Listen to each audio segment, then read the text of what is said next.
Hey there.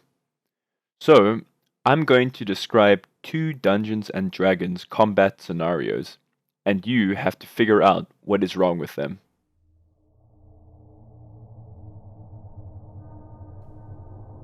It has been days since his last long rest, and Bobby Templar is on his last legs. Just up ahead, a canyon beckons to him with a promise of cool shade. It's okay, thinks Bobby. Even though I am relatively low level, I have somehow managed to equip myself with full plate armor, which gives me 18 AC. I also have a shield, which gives me 2 additional AC. Wait, is this metagaming? Confident with his bulging stat block, Bobby waltzes over into the canyon. Suddenly, no sooner had he entered the calming shade than 10 goblins spring out from various crevices. The DM looks the player straight in his eyes. Roll initiative. Oh wow, I got a 15. The DM narrows his eyes. Unfortunately for you, the deft little goblins are faster, and now they are upon you. With their brutal little scimitars, they attack you mercilessly. The DM chuckles to himself as he rolls all 10 d20s, adding the +4 to hit to every single one. Everything goes silent, and after a few moments of pure terror, Bobby opens his eyes. Somehow, by some act of God, all of the goblins have missed. The DM frowns slightly and attempts to roleplay the goblin's statistically probable failure. Grumph, who gave us wooden swords? Where are the skin terrors? So that was scenario 1. Here is scenario 2. It is much later in the campaign, and Bobby has made a new friend, the mysterious edgelord, Dark Shadow. Although Bobby has chosen to keep his ridiculously high AC, Dark Shadow has opted to go for the stealthy and dexterous route, donning some studded leather armor for maximum evasiveness and stealth. He has 20 dexterity, so his AC is now 17. The party enters a tomb, ignoring the townspeople's warnings that a terrifying fire-throwing demon is haunting it. When they reach the final room, the demon is there, waiting patiently. Finally, you have arrived. You, the overstated paladin, and you, the edgy lone wolf who insists he's still invisible. You may have metagamed, but did you metagame hard enough for this? The demon begins hurling ranged spell attacks against the two adventurers. His attack roll is a 15, below the 20 AC of Bobby Templar, and also below the 17 of Dark Shadow. The DM frowns again. How exactly is he supposed to describe this? Perhaps Dark Shadow used his ninja jutsu to dodge out of the way. Or perhaps Bobby Templar blocked the fireball with his shield. Who knows? Perhaps the demon is blind and missed them, even though he knows every inch of this tomb like the back of his claw. After a few rounds of combat, the demon finally hits both adventurers. Screams Bobby. I will have my revenge, whispers Dark Shadow edgily. Dark Shadow winces as he takes 10 points of damage. Bobby frowns in confusion as he takes 25 points of damage. He breaks the fourth wall as he turns to the DM. Wait a second. I'm heavily armored, and Mr. Shadow over here is basically naked. How am I even taking more damage than him? Yeah, so thanks for sitting through that cringy animation. So I'll just go through the scenarios one by one. The first scenario basically gives an example of the problem with AC and how it sort of interacts with various NPCs or monsters or enemies. The problem being that it is not unlikely that a horde of enemies, or just perhaps any number of enemies, can completely miss a character with high AC. So of course AC for the most part works as it should in 5e. But the first scenario just demonstrates some of the pitfalls, especially mob combat. The other thing that it demonstrates is how a shield is kind of broken in terms of AC. And I'll get into this later and how my group kind of fixed this. But I think that the way the shield just adds flat AC to a character is broken, but also kind of boring, just as an interactable item. So let's get on to the second scenario.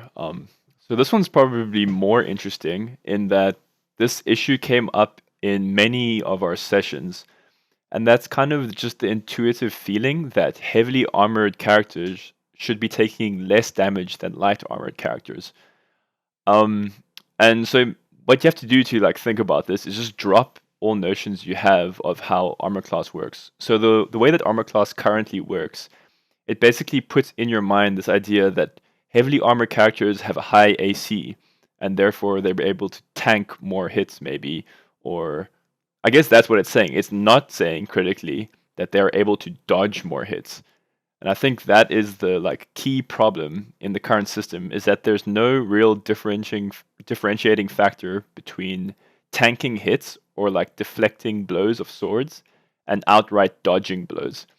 So it puts quite a lot of strain on the DM because you always have to sort of either make the judgment call that this person is dodging an attack, or maybe say like a dragon's breath hits a character, but they make a save and they sort of manage to shoulder off the fire blast, or maybe they dodged it. It's kind of like this weird paradox where you're not really sure what's going on.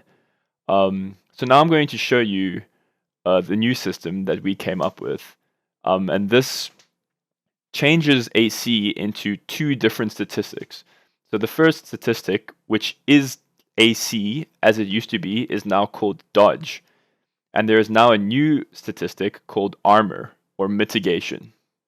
So let's take a look at that. Okay, so here we are. And this is the document which my players and myself made to get at fixing how AC works. And it'll take a little bit to get used to this, but we have play tested a few sessions with this, and it seems to be working pretty good. As long as the DM can keep track of which armor humanoid NPCs are wearing, it works perfectly fine. So you can see it mostly looks like the regular armor table, but the only difference now is that there is this new column called armor. And then this used to be called armor class, and you can see here I've put dodge to indicate that it is now a dodge stat.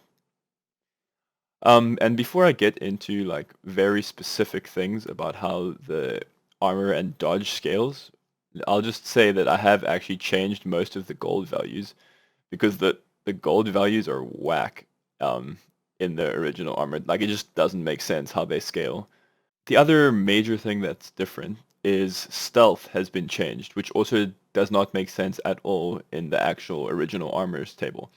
So now, as you can see, if you're wearing any armor that is below hide, or hide and below, you will now receive advantage on stealth.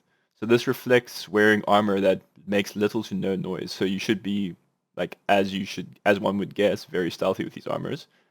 There are a few of the medium armors that now have no advantage or disadvantage. And then most of the like chain related or metal armors give you disadvantage, which makes logical sense, of course. All right, so let's get into the fun stuff. So let's go through the dodge column first. So how we balance this is we kind of thought, okay, if you're wearing the lightest possible armor, what should be your AC, or now called dodge? So like, how easy should it be to dodge something if you're wearing literally the lightest thing possible? And you can see in our table here, we have unarmored is the lightest thing, aka you're naked or wearing no armor. And so what that would give you is if you are an unarmored character with normal maximum dexterity of 20, which is a +5 to your dexterity modifier, this would give you 16 plus 5 over here. There's no cap to how the dexterity modifies your dodge. That means that you have an effective 21 dodge, or this would kind of be like an old AC of 21. So it's like a very high AC, but this is full dodge. So like the DM would describe something as completely missing you. So this makes sense if you think back to the animation of the Dark Shadow character, where he would be aiming to actually dodge strikes of opponent and not merely just like absorb them into his leather armor. So you can see this scales downwards as the armors get heavier and heavier. So unarmored is obviously the easiest dodging armor because it's the lightest. There's literally no armor. And then it steadily goes down. So you can see here padded armor is now a 15 plus. Technically the highest is 5. So maximum here is 20. And it goes down to 19, 18. And then when we get to medium armors, this is one of the other big changes we made, is that now medium armors accept strength and dexterity modifiers instead of just dexterity as the old AC system worked. So this kind of reflects the type of character that would like to wear medium armors. Typically, if you think about fantasy games or role-playing games or even fantasy movies, characters that wear medium armor are kind of a blend between strong and agile characters. So maybe Aragorn from Lord of the Rings would be wearing medium armor. So you can see how this now modifies according to your strength and your dexterity modifiers. And now, unlike the light armors, which have no cap whatsoever, there's a maximum cap of +4 according to either stat. So what this means is that if you're wearing the lightest medium armor, you should have the correspondingly highest chance to dodge. Remember, this is the dodge column. Sorry, the dodge column. That means if you're wearing the lightest medium armor, which is hide, you can have up to a maximum of 10 plus 4 dex plus 4 strength equals 18, right? So this would give you the same dodge as if you are a maxed out dex character with the heaviest light armor. So there's sort of a balancing factor here in that a very well split stat character can achieve the same dodge as a character that has basically just maxed his dex and is wearing light armor, which makes intuitive sense. And as before, this scales downwards as you move down the column. So as the armors get heavier, so too will the dodge chance decrease.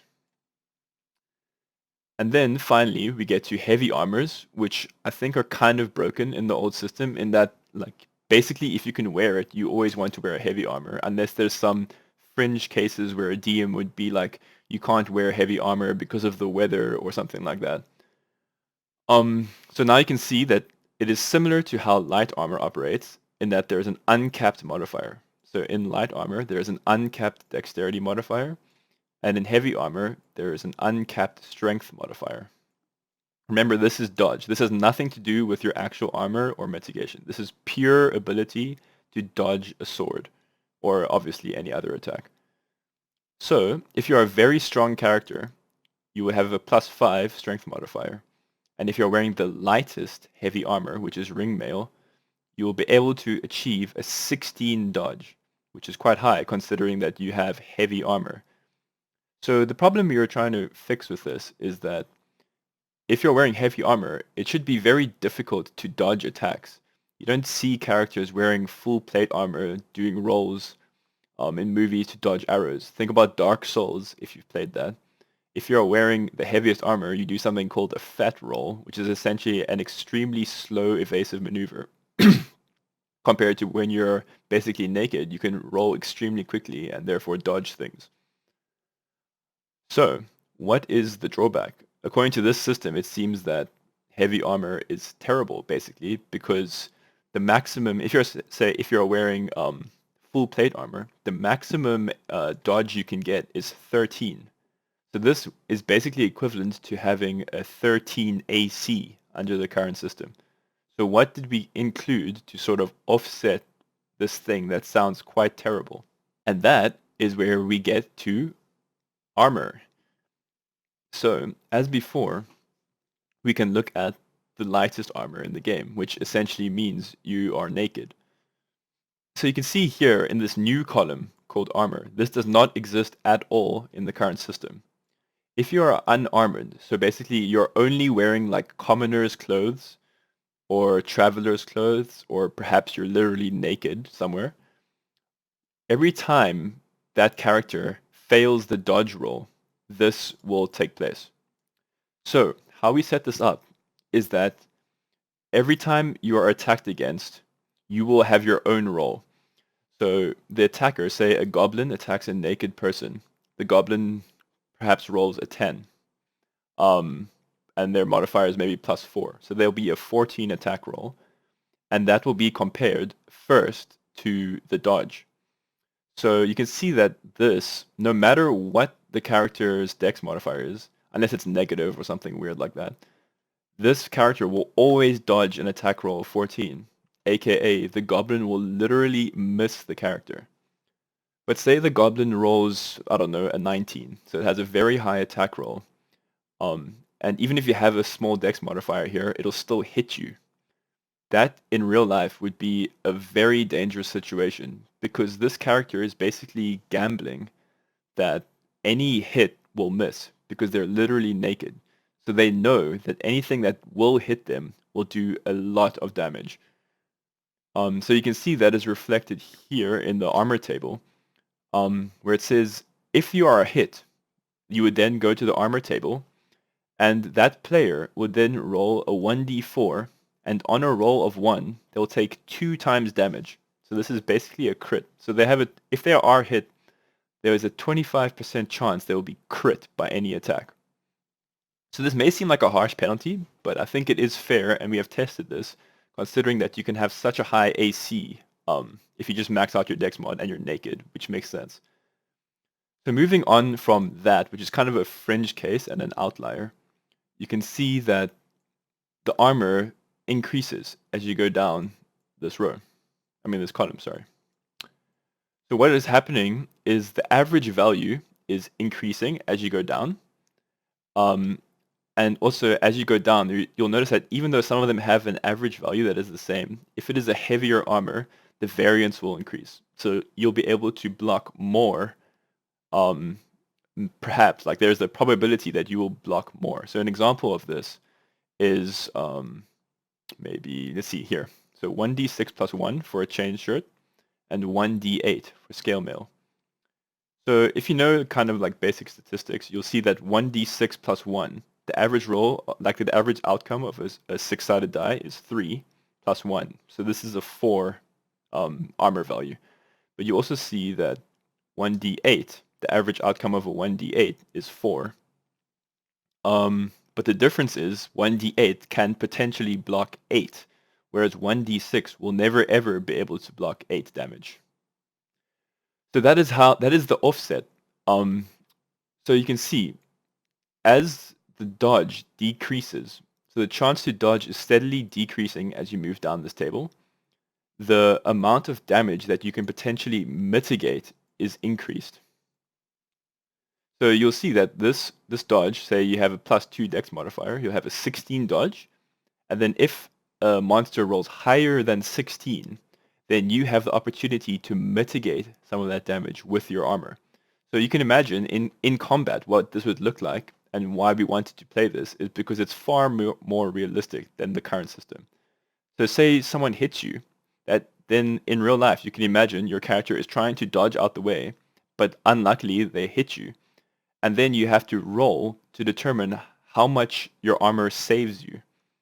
So if you're wearing leather armor, you would roll a 1d4. So you could potentially mitigate 1d4 points of damage. So you can mitigate 4 points, you can mitigate 1. And that's all depending on the dice roll. So as you go down this table, you can see that the chance to mitigate, or not the chance really, but the average value of damage mitigation is steadily increasing as the dodge percentage is decreasing.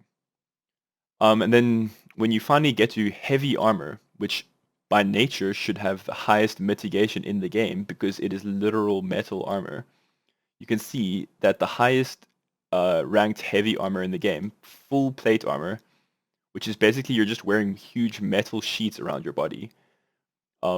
This will give a very low dodge chance. It will give a disadvantage on stealth because it's a massive set of armor, but it will give you 1d12 plus 2 mitigation. So you could potentially mitigate 14 points of damage. So even though something hits you, you can potentially just cancel out any damage it does. Of course, if you have a really crap roll, you could roll a 1, but then at least you'll still get 3 points of mitigation. So there is quite an offset in that regard. So looking at over all of this, this is how those problems in those two initial scenarios are fixed. So if you think of the first scenario, it was a scenario in which a character with a very high AC is just getting missed over and over again by a pack of goblins. Obviously, maybe they aren't like getting missed, or you could imagine perhaps the DM would describe it as the goblins are sort of just banging on this guy's armor and literally doing nothing, which also sounds kind of weird. But under this system, you will eventually, just by the like pure nature of statistics, you will start taking damage over time. Because if you're wearing very heavy armor, just as Bobby Templar was, you have a low dodge chance. So all the goblins are going to hit you, obviously, because you're this guy walking in a massive suit of armor. But you are going to mitigate most, but not all, of their attacks. So if you high roll on your mitigation, you could last a long time. If you low roll, you can imagine as these goblins are just hammering down on your armor, some of them are finding little holes and chinks in your armor and like stabbing their swords through. So that will create the effect that you will like deteriorate HP over a course of time. Sorry if this is getting too long, but I think it's quite interesting, and this system is actually really fun to play with. So the final thing that was a problem in scenario 1 was the shield.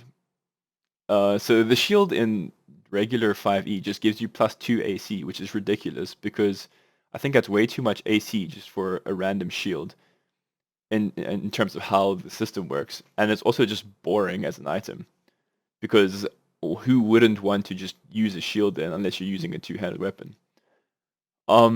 So the new shield that we thought was pretty interesting is it immediately gives you a penalty to dodge. So this is a penalty to dodge and not to armor. So if you're wielding a shield, you will always have -2 dodge. So if you have 20 strength and you are wearing full plate armor, it will be 8 plus 5, which is 13, -2. So you will have 11 AC or dodge as that character. But you can use the shield as an active. So as a bonus action or reaction once per round, you can choose to use the shield. And the amount of times you can do this increases according to your character level. So if you are a level 5 fighter, you can use this ability 5 times until a long rest. So you need a long rest to recharge the uses. And you also need wood and tools, maybe like woodworking tools and the correct type of wood or supplies or whatever to sort of fix up your shield as it's been beaten down over combat. So the actual active is you can roll a 1d20 and mitigate that much damage as a reaction to a specific attack once per combat round. So if you imagine there's a player and there's 3 goblins attacking him, he can choose to not block the first 2, and perhaps they hit him and he's on very low health now, and then he uses his shield as a reaction to the final hit of the goblin. So the goblin hits, he realizes the goblin's going to hit and it might actually kill him, and he says, DM, I would like to use my shield as my bonus action and reaction. And then he rolls a d20, rolls perhaps an 18, and he fully mitigates that final goblin's attack. Of course, that is why you need the caveat where you can only use this once per combat round.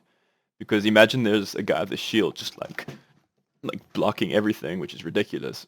So if once per combat round makes intuitive sense in that the person wielding the shield has to basically target select and choose which enemy that he's going to try to block the blow from. Yeah, so I hope you enjoyed the video. Of course, feel free to not implement the system if you don't like it, or feel free to comment and tell me if there's anything I could improve on it. But we've been playing with this and it's been a lot of fun, and it's more realistic and it adds values to armors, and it makes the characters feel like the choices they make of wearing different armors actually have a meaningful impact on how they play. So characters that wear light armor imagine themselves as being these swift, dexterous characters. characters that wear heavy armor imagine themselves to be frontline tanks, as they should be. So yeah, hope you enjoyed. Leave a like, etc. Thanks.